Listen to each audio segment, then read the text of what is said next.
అపహసించి తల్లి మాట విననొల్లని వాని కన్ను. తండ్రిని అపహసిస్తారట. తల్లి మాట విననొల్లని వాని కన్ను లోయ కాకులు పీకుని తింటాడు. లోయ కాకులు పీకుని. కనుక తండ్రిని అపహసించేవారు తల్లి మాట విననివారు, తల్లి మాట విననివారు. కనుక చూడండి, ఇక్కడ కూడా ఆ మాటను మనం చూస్తాం. తర్వాత నా బుద్ధికి మించినవి 3 కలవు. నా బుద్ధికి మించినవి ఎవరు మాట్లాడుతున్న మాటలవి? సొలొమోను మహారాజు సామెతల గ్రంథంలో చెప్పబడిన కొన్ని ప్రాముఖ్యమైన విషయాలు. కనుక చూడండి, నా బుద్ధికి మించినవి 3 కలవు, నేను గ్రహింపలేనివి 4 కలవు. 3, 4, 7 ఏమన్నాడు ఆయన? నా బుద్ధికి మించినవి 3 కలవు, నేను గ్రహింపలేనివి 4 కలవు.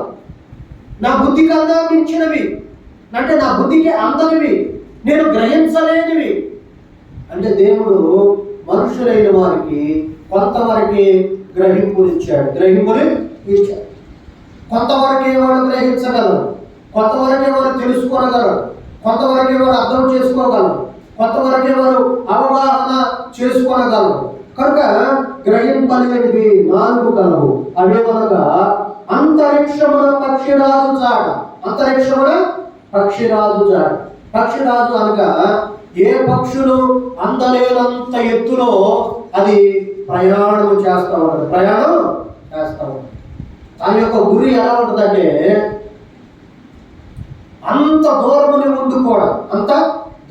ముందు కూడా వేటాడటానికి తాను అది కింద ఎంత దూరములో ఉందో తాను వేట మాంసము అంటే తన ఆహారము ఎంత దూరములో ఉందో అక్కడ నుండి తనను ఎంత దూరము చేరుకోగలనో కూడా చూడు యాక్యురేట్గా చాలా కరెక్ట్గా చూడు వచ్చి దాన్ని పట్టుకుంటుంది.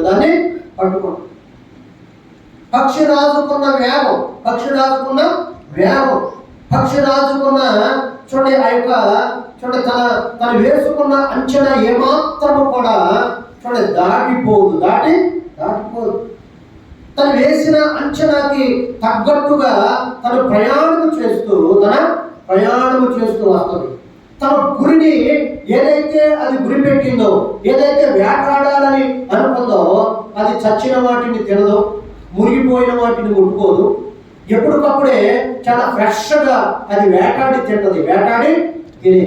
కనుక పక్షిరాజు అంతరిక్షము దాకా కూడా అది ఎంతో ఉన్నతమైన అన్ని పక్షుల కన్నా చాలా ఉన్నతమైన చూడండి విధానంలో అది చాలా ఎత్తులో ప్రయాణము చేస్తూ ఉంటుందట. కనుక చూడండి ఏమన్నాడు ఆయన? కనుక ఈ పక్షిరాజు చాలా వేగముగా ప్రయాణము చేసేదిగా ఉంది. కనుక తన జీవిత విధానమును చూసినప్పుడు అది చూడండి ఎంతో ఉన్నతమైన విధానములో తన ప్రయాణము, తన గురి ఏది కూడా తప్పిపోకుండా అది చక్కగా వేటాడగలిగిన చూడండి వేటాడి తినేది. ఎందుకంటే ఎప్పటికప్పుడే చూడండి కులిపోయింది కానీ చూడండి ఎప్పుడో చచ్చిపోయింది కానీ తినేది విధానం తనలో లేదు. ఎప్పటికప్పుడే ఫ్రెష్గా అది వేటాడి తినేది. మరొకటి జారిని యొక్క చర్యలు అడ్డివి. అది తిని